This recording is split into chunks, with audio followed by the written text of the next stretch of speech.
বাংলাদেশ শিক্ষক সমিতি বিটিএ 10 মের মহাসমাবেশ সফল করার লক্ষ্যে বাংলাদেশের 8টি বিভাগে প্রতিনিধি সমাবেশ তথা প্রতিনিধি মত বিনিময়ের ধারাবাহিকতায় আজকে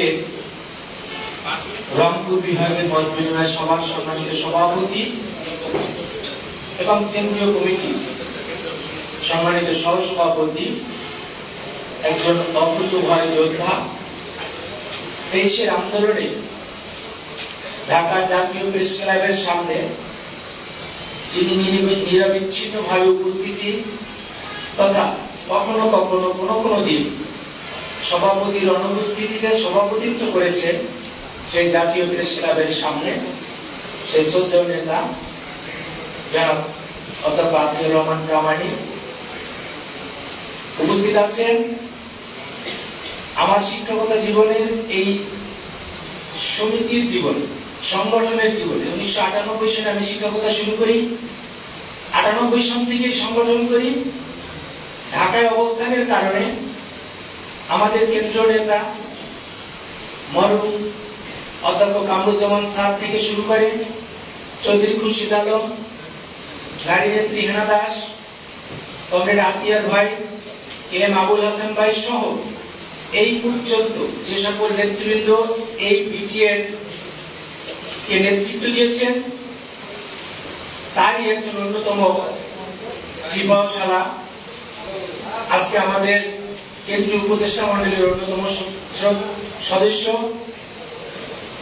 জনাব মাসুম হোসেন ভাই। তিনি আমার একজন এই সাংগঠনিক গুরু। কিভাবে উনি গুরু হলেন? আমি অনেক সময় অনেক অনুষ্ঠানে বা ব্যক্তিগতভাবে অনেক জায়গায় মাসুম হোসেন ভাইয়ের সাথে গিয়েছি। আমি ওনার কাছ থেকে শিখেছি কিভাবে কথা বলতে হয়, কিভাবে শব্দ চয়ন করতে হয়। ওনার এত সুন্দর শব্দ চয়ন, স্ট্রং চিন্তা শক্তি, দৃঢ়তা এবং সাংগঠনিক যে আদর্শ, এটি আমি মনে করি শতভাগ যে নেতার মধ্যে বিদ্যমান তিনি হচ্ছেন আমাদের মাসুম হোসেন ভাই। আমরা ওনার দীর্ঘায়ু কামনা করি, সুস্থতা কামনা করি। আমাদের মাঝে ইতিমধ্যে বক্তব্য রেখেছেন বাংলাদেশ শিক্ষক সমিতি বিটিএ আমার সফর সঙ্গী হিসেবে এসেছেন মীর মনিরুজ্জামান, টাঙ্গাইল থেকে এসেছেন।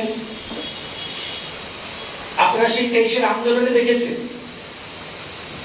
আমাদের এই রাজপথের যে আন্দোলন সেই প্রেস ক্লাবের সামনে তার অসুস্থতা সত্ত্বেও সকল শিক্ষককে কখনো মিছিলে, কখনো বক্তৃতায়, কখনো সঞ্চালনায় সবাইকে উজ্জীবিত রেখেছেন। বর্তমান বাংলাদেশ শিক্ষক সমিতি বিটিএর সেই আরেক অকুতোভয় সৈনিক মীর মনিরুজ্জামান এসেছেন ঢাকা থেকে। আমাদের ঢাকায় আমরা একসাথে চলি সেই চাকরি জীবনের শুরু থেকে। জনাব জাহাঙ্গীর হোসেন হাওলাদার বাংলাদেশ শিক্ষক সমিতি বিটিএর একজন নিবেদিত গ্রাম। ইতিমধ্যে আমরা মোহাম্মদ আলী ভাইয়ের এই যে প্রতিষ্ঠানটি আজকে আমি ঢুকে উনি আমার সামনে একটি খাতা দিয়েছেন, সেটি হচ্ছে পরিদর্শন বুক।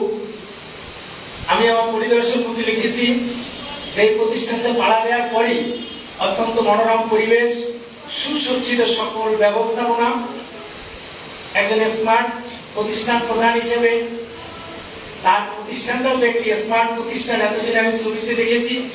কারণ একসময় আমরা প্রেস ক্লাবে একটি ভার্চুয়াল সভায় ডিজি মহোদয় অংশগ্রহণ করেছিলেন। ওই দিন ডিজি মহোদয় ওনার এখানে এসেছিলেন। এমনি ভাবে দেখেছি ভার্চুয়ালি, আজকে পদার্পণ করেই দেখেছি একজন প্রতিষ্ঠান প্রধান স্মার্ট মানে তার প্রতিষ্ঠানটাও যে স্মার্ট থাকে সেটি তার প্রমাণ। এটি তাকে ধন্যবাদ জানাই। উনি আমাদের কেন্দ্রীয় সাংগঠনিক সম্পাদক, বিশেষ করে এই রংপুর বিভাগীয় দায়িত্বপ্রাপ্ত।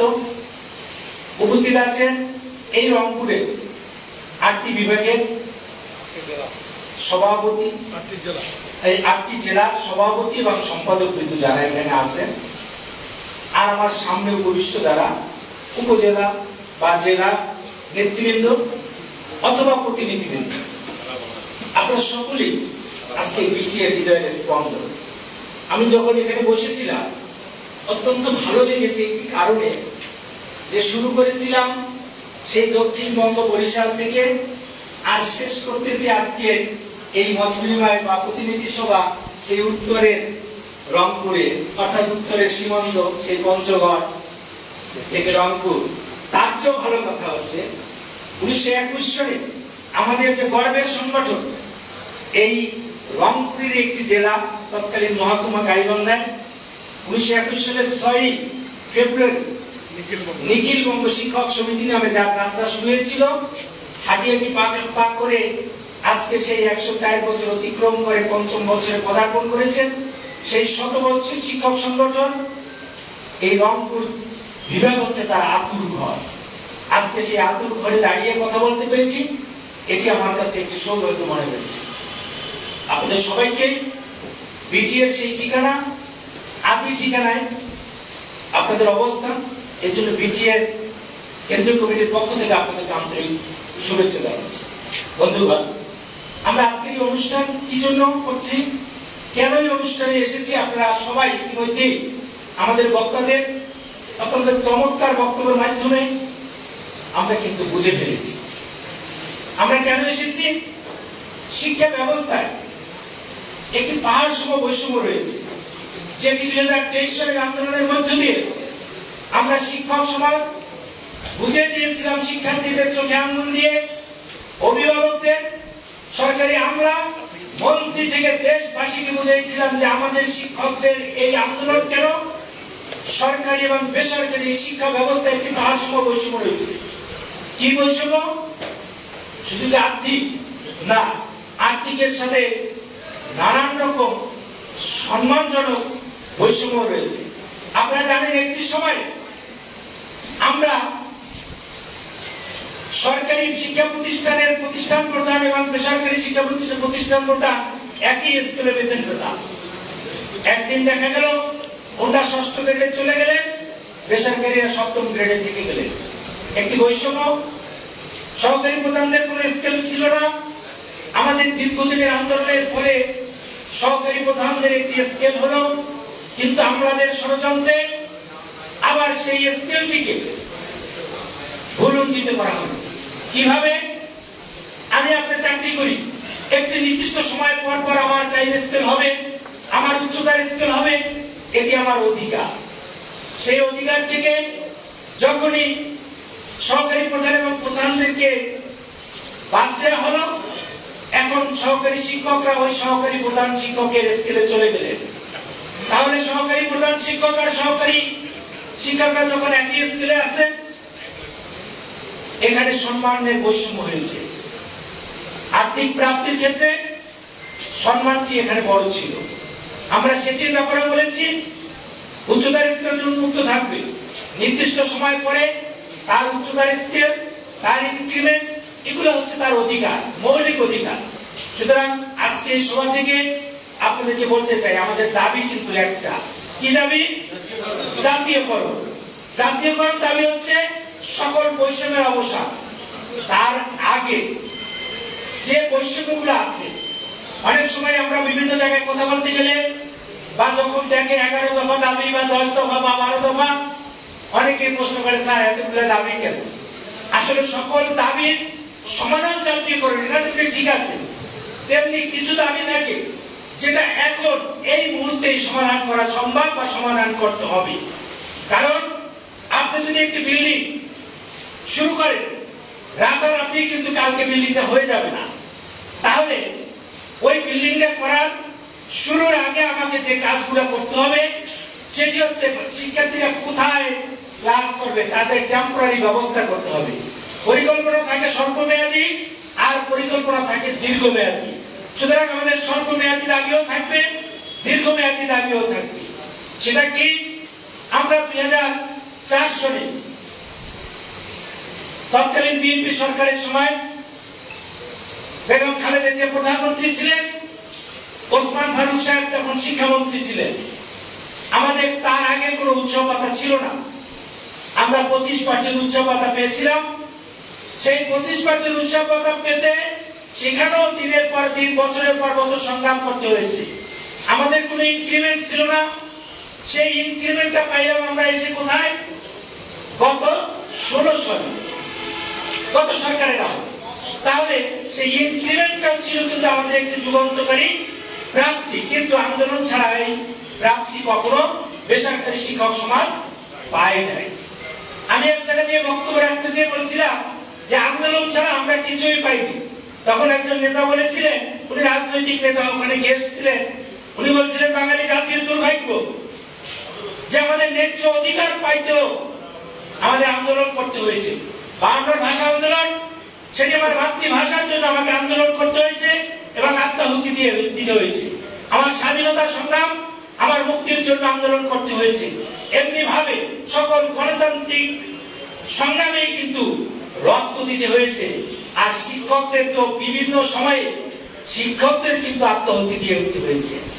আজকে অনেকেই বলেছে, অনেকে শিক্ষক নেতা, অনেকে শিক্ষক নেতৃত্ব দেন, সংগঠন করেন, উইফল হোক, ছোট হোক, বড় হোক, শিক্ষক নেতারা যদি পেশাজীবী সংগঠন হিসেবে, উনি শিক্ষক হিসেবে শিক্ষক নেতা থাকতেন, আমাদের কোনো আপত্তি ছিল না। কিন্তু এই কোথায় থাকে?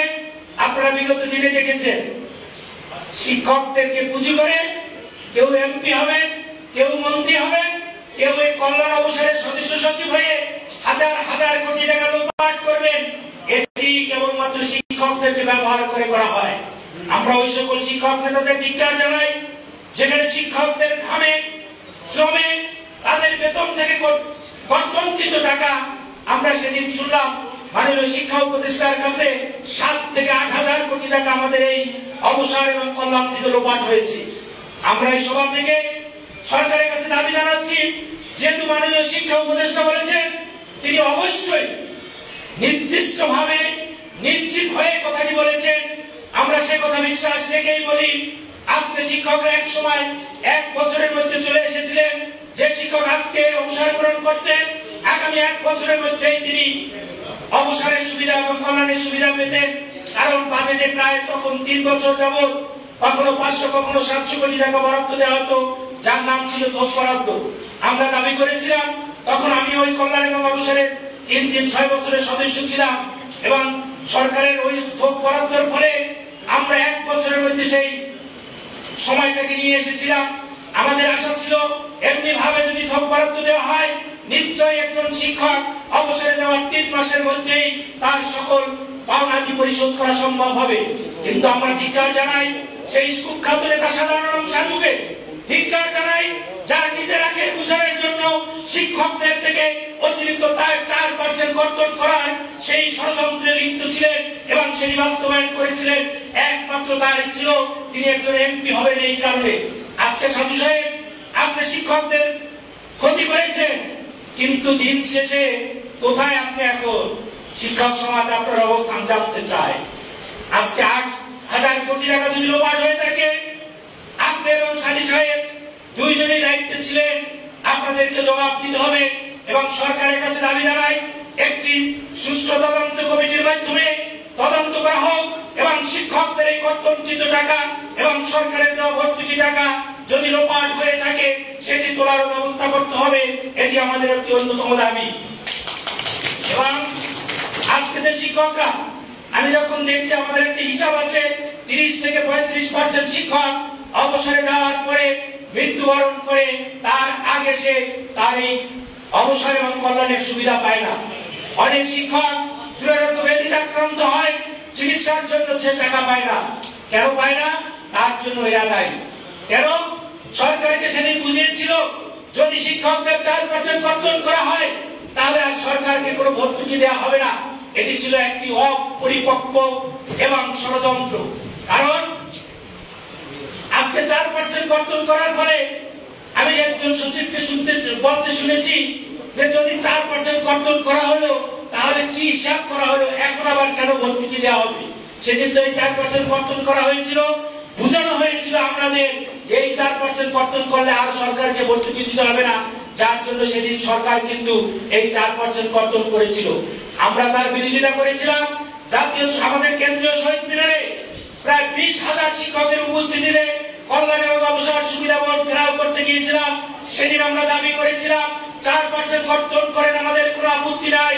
কিন্তু আপত্তি আমাদের ওই জায়গায়, এই 4% অতিরিক্ত কর্তনের ফলে আমরা 6% কর্তন থেকে যে সুবিধা পেতাম, অবসর এবং কল্যাণ থেকে এই 4% অতিরিক্ত কর্তনের ফলে আমাদের ঠিক অনুরূপ অতিরিক্ত সুবিধা দিতে হবে এবং সেটির প্রজ্ঞাপনও একই সাথে জারি করতে হবে। এটি ছিল আমাদের অন্যতম দাবি। কিন্তু সেদিনের সরকার, সেদিনের সচিব এবং আমরা এই সাধু সাহেব সাধুগণদের ইনফ্লুয়েন্সের কারণে সেই কথা শুনে নাই। নিয়তির নির্মম পরিহাস 2023-এর যে আন্দোলন, সেই আন্দোলনের সময় দেখছেন সংবাদ সম্মেলন করে ওই সাধু সাহেব আমাদের আন্দোলনের বিরুদ্ধে ব্যক্ত করতে পারেন নাই। সেদিনের যে আপনি একজন ডাক্তার, আপনি একজন মেধাবী শিক্ষার্থী ছিলেন, আপনার স্বপ্ন ছিল একজন ডাক্তার হাসপাতালে শিক্ষক হবেন, কিন্তু আজকে আপনার রাজনীতি হয়েছে। আপনার কাছে জানতে চাই, আপনার কোন স্বপ্ন ছিল, ডাক্তার না রাজনীতিবিদ? যদি আপনি ডাক্তার হওয়ার স্বপ্ন থাকে, তাহলে আপনি ঘটনাচক্রে রাজনীতিবিদ হয়েছেন এবং সেই ঘটনাচক্রে আমাদেরকে বলতে বাধ্য করেছে। কেন? কারণ শিক্ষক যদি ঘটনাচক্রে শিক্ষক হয়ে থাকে, আপনি কোনটি ঘটনাচক্রে হয়েছেন সেটি আগে বলে। অনেক শিক্ষক আছে, তারা এই মাস্টার ডিগ্রি পাস করে, অনার্স মাস্টার পাস করে অনেক ভালো চাকরি পাওয়ার তার সুযোগ ছিল, চাকরি করার তার সুযোগ ছিল। কিন্তু অনেকেরই ব্রত আছে তিনি শিক্ষকতা করবেন, তার নিদর্শন যখন একটি বিশ্ববিদ্যালয়ে ফার্স্ট ক্লাস ফার্স্ট হয়, তখন সে বিসিএস এর পরীক্ষায় অবতীর্ণ না হয়ে তিনি কিন্তু শিক্ষকতা অংশগ্রহণ করেন। কোথায় শিক্ষকতা করেন? হয়তো বিশ্ববিদ্যালয়ের শিক্ষক হয়। কিন্তু কোন বিশ্ববিদ্যালয়ের শিক্ষক যদি ফার্স্ট ক্লাস ফার্স্ট হওয়ার পরেও ওই বিসিএস না দিয়ে শিক্ষকতা আসেন, তাহলে কি শিক্ষক তার স্বপ্ন না? আমাদের মাঝে অনেকে আছেন, অনেক ভালো চাকরি পাওয়ার পরেও তিনি শিক্ষকতায় এসেছেন, কারণ শিক্ষকতা একটা নেশা, শিক্ষকতা এমন একটি পেশা যেটি একটি ব্রত, যেটি আপনার মতো দীপুমণিরা বুঝবে না। তবে তাকে আরেকটু কথা বলেছিলাম, আজকে আপনি বলতেছেন ভবিষ্যতের কথা। আমি এই জাতীয় প্রেস ক্লাবের সামনে বসে বলতেছি, আপনি ডাক্তার থেকে রাজনীতিবিদ হয়েছেন, আপনাকে মাননীয় প্রধানমন্ত্রী করুণা করে শিক্ষামন্ত্রী বানায় প্রথম বানিয়েছিল পররাষ্ট্রমন্ত্রী। আপনি একটি খেতাব পেয়েছিলেন, কি খেতাব? উড়ন্ত মন্ত্রী। আপনি সফল হতে পারেন নাই। আবার মাননীয় প্রধানমন্ত্রীর করুণায় এবার হয়েছেন শিক্ষামন্ত্রী। শিক্ষামন্ত্রী হওয়ার পরে বিভিন্ন ভাবেই আপনার উপাধি হয়ে গেছে গবেষণা মন্ত্রী। আপনিও জানেন না আগামী দিন আপনাকে কোন জায়গা যেতে হবে। এখনো ইউটিউবে আমার সেই বক্তব্য ভাসছে, নিয়তির নির্মম পরিহাস। হয়তো আপনি এই জায়গায় থাকবেন সেটি সেদিন ভাবি নাই, কিন্তু ভেবেছিলাম আপনি নিশ্চয়ই আস্থা করে নিক্ষিপ্ত হবেন। কারণ শিক্ষক সমাজকে কলঙ্কিত করে, অপবাদ দিয়ে শিক্ষক সমাজের সাথে বেয়াদবি করে কেউ কিন্তু কখনো সফল হতে পারে নাই। আপনি শিক্ষক সমাজের সাথে বেয়াদবি শুধু করেন নাই, যখন একটি কুচক্রী মহলের ষড়যন্ত্রে একটি চরম শিক্ষা ব্যবস্থাকে ধ্বংস করার জন্য সেই ফিনল্যান্ডের একটি শিক্ষা কারিকুলাম আপনার জাতির কাছে চাপিয়ে দিয়েছিলেন, সেদিন এই জাতি, এই শিক্ষক সমাজ, এই অভিভাবক সমাজ, ইভেন শিক্ষার্থীরা আপনার এই কারিকুলাম কে মেনে নেয় নাই। আপনারা জানেন, আমাকে যখন আন্দোলনের পরে উনি আমার উপর ব্যক্তি আক্রোশ করেছেন, যখন আমাকে ওনার মন্ত্রণালয় দিয়ে চাকরিচ্যুত করতে পারতেছে না, তখন আমার ম্যানেজিং কমিটিকে ব্যবহার করে সম্পূর্ণ অবৈধভাবে কিছু মন গড়া শর্ত রেখে আমাকে উনি চাকরিচ্যুত করেছেন। তারপরে আমাকে 29 তারিখে যখন সাময়িক বরখাস্ত করা হয়েছে, পরে 30 তারিখে বোর্ডে আবেদন দিয়েছে, 3 তারিখেই আমাকে আরবিট্রেশনে ডেকেছে। আমি 30 তারিখে যখন বোর্ডের চেয়ারম্যান তপন স্যারের সাথে দেখা করলাম, যে স্যার গতকালকে আমাকে তো সাময়িক বরখাস্ত করা হয়েছে সম্পূর্ণ ইলিগালি, আমি একটি দরখাস্ত দিচ্ছি, এর প্রতিকার চাই। বলে যে আপনাকে কি বোর্ড থেকে ফোন করেছে? আমি বলি না, ফোন তো এখনো পাই নাই। বলে যে কাউন্সিলর সাহেব আপনাকে ফোন করবে। কেন? আগামী 3 তারিখে আরবিট্রেশনের মিটিং আছে, ওই 3 তারিখের মিটিং এ আপনি উপস্থিত থাকবেন। আমি বলি স্যার আমরা তো জানি বছরের পর বছর মাসের পর মাস আরবিট্রেশনে ডাক পড়ে না, আর আমাকে 29 তারিখ গতকালকে সাময়িক বরখাস্ত করা হয়েছে, তারা আজকে 30 তারিখ আবেদন দিয়েছে বোর্ডে চূড়ান্ত বরখাস্তের জন্য। আমি 30 তারিখে বোর্ডে আসলাম সকাল 10টায়, আপনি 11টার সময় সাক্ষাতে বলতেছে 3 তারিখে আরবিট্রেশনে ঢুকতে হবে। এটি আমি আর এর বাইরে কিছু বলতে পারবো না। আমি সেদিন বোর্ডের কর্মকর্তাদের মাধ্যমে জেনেছিলাম সেই কুখ্যাত শিক্ষামন্ত্রী দীপুমণি বলেছিলেন কোনো কথা শুনতে চাই না, কাউসারকে চাকরিচ্যুত করতে হবে। আমি যখন আরবিট্রেশনে উপস্থিত হলাম দেখলাম যে আমাকে চাকরিচ্যুত করার জন্য প্রতিষ্ঠান থেকে যে শর্ত দিয়েছে তার সাথে অতিরিক্ত আবার বোর্ড থেকে আরেকটি শর্ত জুড়ে দিয়েছে। সেটি কি? ওই যে দীপুমণির শর্ত, জাতীয় কারিকুলামের বিরোধিতা করি আমি, এটি আরেকটি শর্ত জুড়ে দেওয়া হয়েছে। আজকে দীপুমণি আপনি হয়তো আমার কথা শুনতে পাবেন না, কারণ সৃষ্টিকর্তা আপনাকে শোনার জন্য ওপেন রাখেন নাই, কিন্তু আপনি আমার এই বক্তব্য শুনবেন। যদি কারিকুলামের বিরোধিতা আমি করে থাকি, এদেশের শিক্ষক সমাজ, অভিভাবক সমাজ এবং শিক্ষার্থী যদি কারিকুলামের বিরোধিতা করে থাকে, তাহলে আজকে প্রমাণিত হয়েছে যে সত্যিকারের ওই দিনের বিরোধিতা সঠিক ছিল। কারণ এই সরকার আপনার কারিকুলামকে এই জাতি আস্থা করে নিক্ষিপ্ত করেছে। সেদিন বাংলাদেশের শিক্ষক সমাজ এবং আমরা যে আপনার কারিকুলামের বিরোধিতা করেছিলাম সেটি যথার্থ ছিল, আজকে আপনি সেটি বুঝতে পারছেন। এবং আপনার মনির ভাই বলেছেন যে আপনি গবেষণা করতে চেয়েছিলেন, সৃষ্টিকর্তা আপনাকে এমন জায়গায় রেখেছে যে আপনার গবেষণার জন্য সময়ের কোনো অভাব হবে না। এটি তার প্রমাণ। মানুষ যা চায় আল্লাহ সেটি কবুল করে। আপনি গবেষণা করতে চেয়েছেন, ডাক্তার হয়ে সেবা করতে চান নাই, আপনাকে কিন্তু গবেষণা করার জন্য উপযুক্ত পরিবেশ সৃষ্টিকর্তা করে দিয়েছে। কিন্তু দুর্ভাগ্য, এই জাতি একজন শিক্ষামন্ত্রী হয়ে গবেষণা করার সুযোগ পেয়েছে, কিন্তু কাগজ আর কলম পাচ্ছেন না।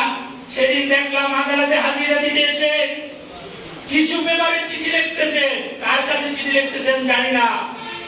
চুরি করে অগোচরে সাংবাদিকদের চোখের আড়ালে টিস্যু পেপারে চিঠি লিখতেছিলেন, কিন্তু দেখলাম সাংবাদিকদের নজর এড়াতে পারেন নাই। পত্রিকায় এসেছে মাননীয় শিক্ষামন্ত্রী টিস্যু পেপারে চিঠি লিখলেন। কি চিঠি লিখলেন? কার কাছে চিঠি লিখলেন? একজন শিক্ষামন্ত্রী হয়ে গবেষণার সুযোগ পেয়েছেন, সৃষ্টিকর্তা দিয়েছে, কিন্তু কাগজ আর কলম আপনি পাচ্ছেন না, কারণ এটিও শিক্ষা। সুতরাং ভবিষ্যতে যারা ওই দায়িত্ব পাবেন তাদের ওই শিক্ষা নিতে হবে। ওই সাধারণ সাজুর মতো নেতা হয়ে শিক্ষকদেরকে বিভ্রান্ত করে শুধুমাত্র এমপি এবং মন্ত্রী হওয়ার জন্য শিক্ষকদের সর্বনাশ করবেন এবং সংগঠন করবেন, শিক্ষকদেরকে বিপদে নিবেন। আজকে সাধারণ সাজু আপনি কোথায়, আর আপনার শিক্ষামন্ত্রী দীপুমণি কোথায়, আর আমরা বাংলাদেশ শিক্ষক সমিতি নেতৃবৃন্দ কোথায়? এটি আপনাদের বুঝতে হবে। বাংলাদেশ শিক্ষক সমিতি বিটিএর কোন নেতা কখনো শিক্ষকদেরকে ব্যবহার করে না। তাদের আদর্শ আছে, এবং আদর্শ আছে বলে ওই জোয়ার এবং ভাটার মধ্যে সংগঠন সেভাবে তৈরি হয় না এবং সংগঠন সেভাবে যায় না। কারণ বিটিএ 1921 সনের পর থেকে অনেক চড়াই উতরাই পাড়ি দিয়ে কোন রাজনৈতিক দলের ছবি ব্যবহার করে নাই, কোন রাজনৈতিক দলের আদর্শকে ধারণ করে না। আদর্শ থাকবে ব্যক্তিগত, কিন্তু সংগঠনের আদর্শ হবে সেটা পেশাজীবী। আমি গতকালকে আমার সেই রাজশাহী বক্তৃতা আমি বলেছিলাম আমাদের ব্যানারে কোনো ছবি আছে? কখনো ছিল না। কিন্তু বিগত সরকারের সময় দেখেছেন অনেকে এখানে এক ধরনের ছবি, ওই পাশে আর এক ধরনের ছবি। এই যে শিক্ষক সমাজকে বিভ্রান্ত করার জন্য, শুধু নেতা হওয়ার জন্য এখানে ছবি, ওখানে ছবি, নেতার ছবি। আর আজকে আবার তারা নতুন রূপে ছবি পাল্টাই আবার আর এক ছবি ধারণ করেছে, স্লোগান পাল্টিয়েছে, ছবি পাল্টিয়েছে। তাই একজন মনীষীর উদাহরণ দিয়েছিলাম। মনীষী বলেছিলেন যারা দাস ওরা কখনো নিজেকে পাল্টায় না, ওরা ওদের দেবতা পাল্টায়। কারণ দাস যদি নিজেকে পাল্টে তো তাহলে দাসত্ব করতে হতো না, কিন্তু দেবতা পাল্টায় আর ও দাস দিকে যায়। আজকে ওরা তাই। কারণ এখানে এক দেবতার এক সময় ছবি লাগাইছে, এখানে এক দেবতার ছবি লাগিয়েছে, এখন আবার ছবি পাল্টিয়েছে, ও যে জায়গায় সেই জায়গায় আছে। বাংলাদেশ শিক্ষক সমিতি বিটিএ কোন দলের দাসত্ব করে না। আপনারা জানেন 1973 সালে আমাদের নেতা কামরুজ্জামান স্যার প্রথমে এদেশের ৭৪ দিন আন্দোলন করেছিল এবং লাগাতার অবস্থানের ফলে সারা বাংলাদেশের সকল শিক্ষা প্রতিষ্ঠান বন্ধ ছিল। তারপরে বঙ্গবন্ধু ডেকে কামরুজ্জামান স্যারের নেতৃত্বে শিক্ষকদের বলছিল, যাও এবার ৩৭,০০০ প্রাথমিক বিদ্যালয় জাতীয়করণ করে দিলাম, অতি অল্প সময়ের মধ্যে মাধ্যমিক শিক্ষা জাতীয়করণ হবে এবং তারপরে পর্যায়ক্রমে উচ্চ শিক্ষা জাতীয়করণ করা হবে। আমাদের জাতির দুর্ভাগ্য, আমরা প্রাথমিক শিক্ষাটা জাতীয়করণ পেয়েছি, কিন্তু আজও 2025 সালে এসে মাধ্যমিক শিক্ষা জাতীয়করণের কথা বলতে হয়, শিক্ষা ব্যবস্থা জাতীয়করণের কথা বলতে হয়। তাহলে যদি বঙ্গবন্ধুর সময় এই সংগঠন আন্দোলন করে থাকে শুধুমাত্র তাদের রুটি রুজির জন্য, শিক্ষা ব্যবস্থার জন্য, ঠিক তেমনি প্রেসিডেন্ট এরশাদের সময় আপনারা যারা আমার সাথে এবং সামনে আছেন, আমি 86 সালে এসএসসি পাস করেছি। 86 সালে কোন শিক্ষক পাবলিক পরীক্ষায় অংশগ্রহণ করে নাই, ফলে দায়িত্ব পালন করে নাই। কি করেছে?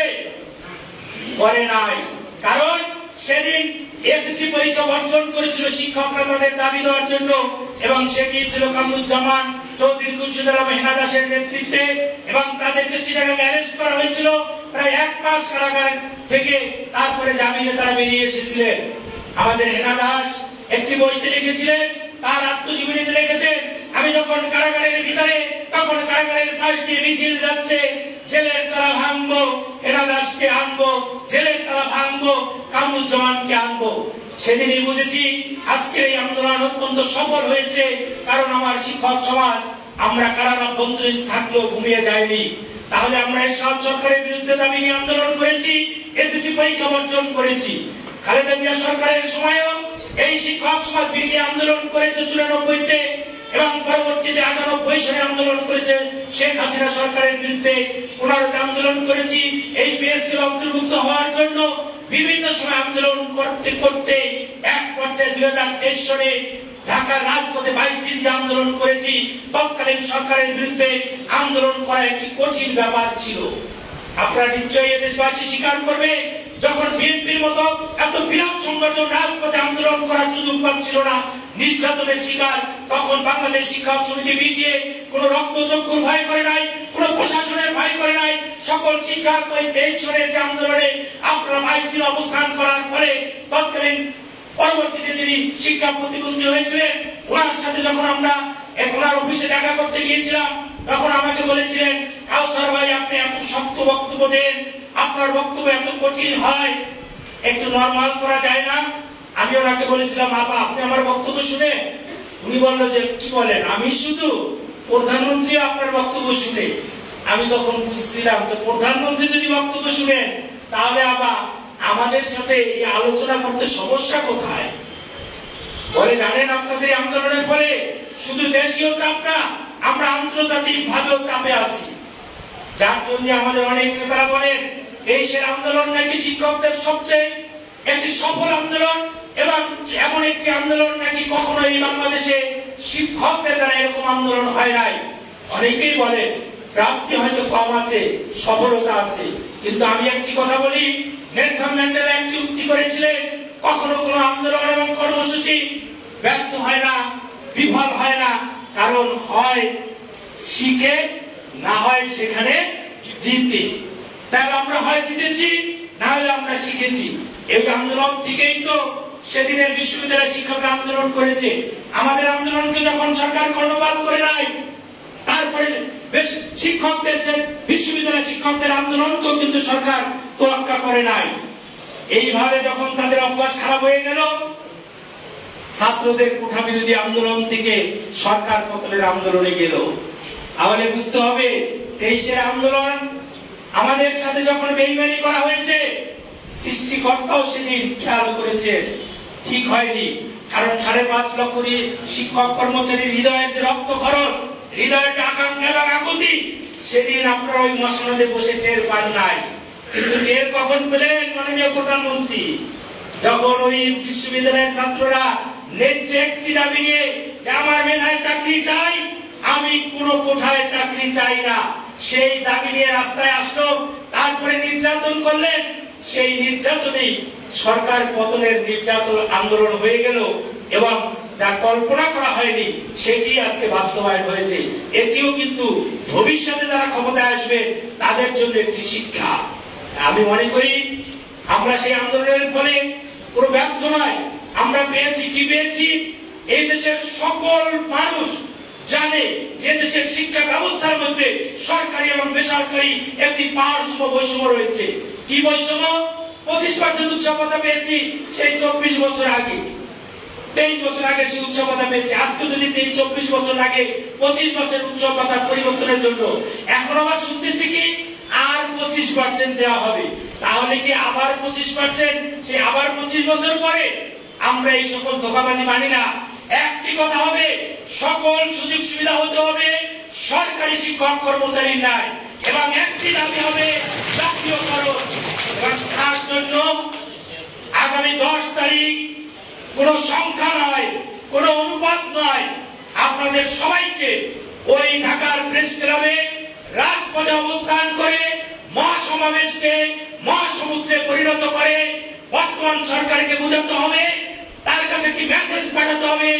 এই মহাসমাবেশ থেকে যে কর্মসূচি ঘোষণা করা হলো, যদি সেই কর্মসূচি সেই মহা অবস্থানে আমরা চলে যাই তাহলে কিন্তু অচল অবস্থা সৃষ্টি হবে।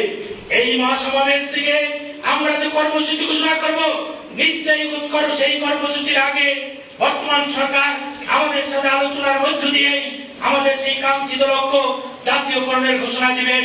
না হলে ওই মহাসমুদ্র থেকে যে ঘোষণা করা হবে ঢাকার রাজপথে যে অবস্থান কর্মসূচি, সেই 23-এর চেয়েও বেগবান করা হবে। কারণ 23 আমাদের সামনে শিক্ষা থাকবে।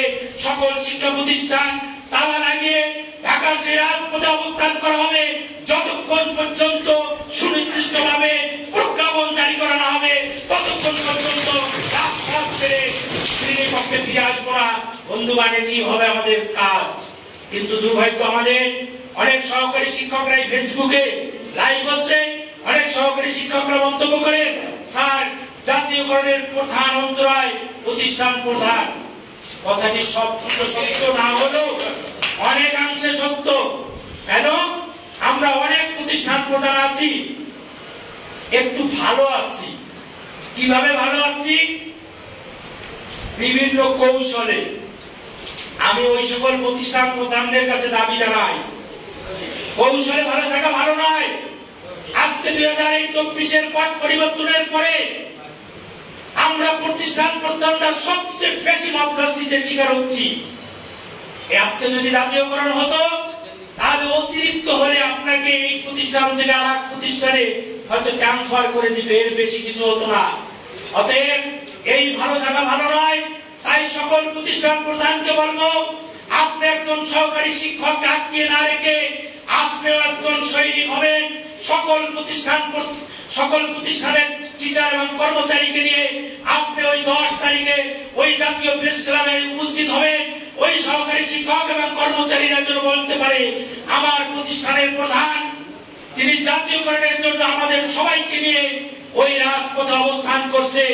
কারণ আমার প্রতিষ্ঠান প্রধানেরও দাবি জাতীয়করণ এবং এটি সবার দাবি। আমি বিশ্বাস করি বাংলাদেশের সকল প্রতিষ্ঠানের প্রধানরা যদি একদিন শুধু চিন্তা করে যে আমরা আসলে একদিন সকল শিক্ষকদের নিয়ে ওই ঢাকার জাতীয় প্রেস ক্লাবের সামনে উপস্থিত হব, তাহলে আমাদের জাতীয়করণের এই ঘোষণা পেতে 3 দিন লাগবে না।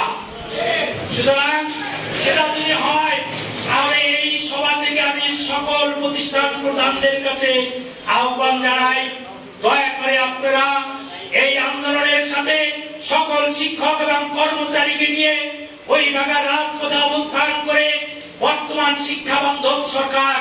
কেন শিক্ষা বান্ধব? ইতিমধ্যে আমরা দীর্ঘদিন আন্দোলন করেছিলাম যে ম্যানেজিং কমিটি নামে একটি ছাত্র কলেজ নিষ্পেষিত হয়ে এদেশের শিক্ষা প্রতিষ্ঠানগুলো ধ্বংস হয়ে যাচ্ছে। এই সকল শিক্ষা প্রতিষ্ঠান বাঁচানোর জন্য ম্যানেজিং কমিটির একটি শিক্ষাগত যোগ্যতা নির্ধারণ করা উচিত। কিন্তু কোন রাজনৈতিক সরকার শুনে নাই। আজকে নোবেল বিজয়ী ডক্টর মোহাম্মদ ইউনূস যিনি একজন শিক্ষক, আজকে আমাদের শিক্ষা উপদেষ্টা যিনি একজন শিক্ষক, আইন উপদেষ্টা একজন শিক্ষক, ধর্ম উপদেষ্টা একজন শিক্ষক, এবং শিক্ষা নিয়ে যারা ভাবেন তারা আজকে রাষ্ট্রীয় ক্ষমতায় অধিষ্ঠিত। আজকে তারা কিন্তু শিক্ষা নিয়ে ভাবতেছে, যে ভাবনার ফলে দেখেন কিছুদিন আগে ম্যানেজমেন্ট কমিটি যেটা আমরা দীর্ঘদিন চাইছি, এটি কিন্তু সেই সরকার সেই প্রজ্ঞাপন জারি করেছে। হাই স্কুলের ম্যানেজিং কমিটির সভাপতি হইতে হলে ন্যূনতম ডিগ্রি পাস হতে হবে এবং কলেজে হতে হবে মাস্টার ডিগ্রি। তুমি এগিয়ে চলো, এটি ছিল আমাদের চাওয়া। তুমি এগিয়ে চলো। সুতরাং বন্ধুগণ, আমাদের চাওয়া কিন্তু ধীরে ধীরে পূরণ হচ্ছে, কারণ শিক্ষিত লোক এই শিক্ষা প্রতিষ্ঠান পরিচালনা করবে, এটি ছিল আমাদের একটি অন্যতম দাবি। আর যে দাবিগুলো আছে আমি মনে করি সেটি বাস্তবায়নের জন্য এখন এই সরকারই উপযুক্ত সরকার। কারণ এই সরকারের অন্য কোনো দিক তাকাতে হয় না, তাদেরকে তাকাতে হবে তাদের জন্মই হয়েছে বৈষম্য নিরসনের জন্য এবং বৈষম্য বিরোধী আন্দোলনের ফলে এই সরকারের জন্ম। সুতরাং আমি মনে করি এই সরকারি বেসরকারি এবং সরকারি শিক্ষা কেন্দ্র ব্যবস্থায় যে বৈষম্য রয়েছে কেবলমাত্র এই সরকারই উপযুক্ত সরকার, এটিকে নিরসন করার জন্য সবচেয়ে উপযুক্ত সময় এবং উপযুক্ত সরকার। তাই আমরা আপনাদের কাছে আহ্বান জানাবো, আসেন, কোনো বৈষম্য নয়, কোনো ভেদাভেদ নয়। আগামী 5 তারিখে বাংলাদেশের সকল বেসরকারি শিক্ষক এবং কর্মচারী সংগঠনের সভাপতি এবং সম্পাদককে আমাদের বাংলাদেশ শিক্ষক সমিতি বিটিএর কেন্দ্রীয় কার্যালয় 27/5 খতমখানা রোড সেগুনবাগিচা ঢাকায় আমরা আহ্বান করেছি। অনেকের সাথে ব্যক্তিগতভাবে আমার ফোনে আলাপ হয়েছে, অনেকের সাথে হবে, আমি ইতিমধ্যেই ঘোষণা দিয়েছি। আসুন, আর কোনো ভেদাভেদ নাই, আমরা একটি প্ল্যাটফর্মে দাঁড়িয়ে সবার যেহেতু এক দাবি, মাদ্রাসা নয়, কারিগরি নয়, সাধারণ শিক্ষা নয়, সবাই একটি প্ল্যাটফর্মে এসে আমরা একটি মাত্র স্লোগান, একটি মাত্র দাবি নিয়ে একটি প্ল্যাটফর্মে অবস্থান করে সরকারের কাছে দাবি তুলি। আর কোনো দাবি নয়, একটি দাবি, সেটা হবে জাতীয়করণ, শিক্ষা ব্যবস্থা জাতীয়করণ, শিক্ষা ব্যবস্থা জাতীয়করণ। এবং সেজন্য আজকের এই রংপুরের এই সমাবেশ থেকে আমি সকল শিক্ষক এবং কর্মচারী সংগঠনের সভাপতি এবং সম্পাদককে উদাত্ত আহ্বান জানাচ্ছি, আসুন আগামী 5 তারিখ সোমবার সকাল 10টায় আমাদের কেন্দ্রীয় কার্যালয়ে আমরা যে মিটিং ডেকেছি সেখানে এসে একটি মোর্চা গঠন করে আগামী দিনের কর্মসূচিগুলোকে সফল করার মধ্য দিয়ে এদেশের বেসরকারি বঞ্চিত শিক্ষক সমাজের যে ন্যায্য দাবি শিক্ষা ব্যবস্থা জাতীয়করণ, সেটি দাবি বাস্তবায়ন করে আমরা ঘরে ফিরব সেই প্রত্যাশা ব্যক্ত করে আজকে এত সুন্দরভাবে, বিশেষ করে বিটিএর যে আতুর ঘর, বিটিএর যে জন্ম, বিটিএর যে সৃষ্টি, সেই রংপুর বিভাগে দাঁড়িয়ে এত সুন্দর একটি সমাবেশ বা প্রতিনিধি সভা যারা আয়োজন করেছেন, আমার রংপুরের সভাপতি আতিয়ার ভাই এবং সাধারণ সম্পাদক মোহাম্মদ আলী ভাই সহ এর সাথে যারা সংশ্লিষ্ট আছেন এবং 8টি জেলা থেকে বিশেষ করে সভাপতি এবং সম্পাদকগণ যে তাদের প্রতিনিধি নিয়ে এখানে উপস্থিত হয়েছেন, তাদেরকে আবারও ধন্যবাদ জানিয়ে এবং বাংলাদেশ শিক্ষক সমিতি বিটিএর কেন্দ্রীয় কমিটির পক্ষ থেকে আপনাদেরকে আন্তরিকভাবে শুভেচ্ছা জানিয়ে আগামী 10 তারিখে কোনো সংখ্যা এবং অনুপাত নয়, সর্বোচ্চ উপস্থিতির মধ্য দিয়ে সরকারকে জানান দিতে চাই, রাজপথে যেন 10 তারিখের পর আসতে না হয়, আমরা যেন আগামী বাজেটের আগেই ঘোষণা পাই যে আগামী বাজেটেই জাতীয়করণের ঘোষণা আসতেছে। এই ঘোষণা ব্যক্ত করে আমার বক্তব্য এখানে শেষ করছি। জয় হোক এদেশের বাংলাদেশ শিক্ষকদের, জয় হোক এদেশের মেহনতি এবং বঞ্চিত বেসরকারি শিক্ষক সমাজের। সবাই ভালো থাকবেন, সুস্থ থাকবেন, দেখা হবে রাজপথে, কথা হবে মিছিলে, সফল হব দাবিতে ইনশাআল্লাহ। তুমি এগিয়ে চলো, আমরা তোমার সাথে। আমি অনুরোধ করবো কেউ উঠবেন না।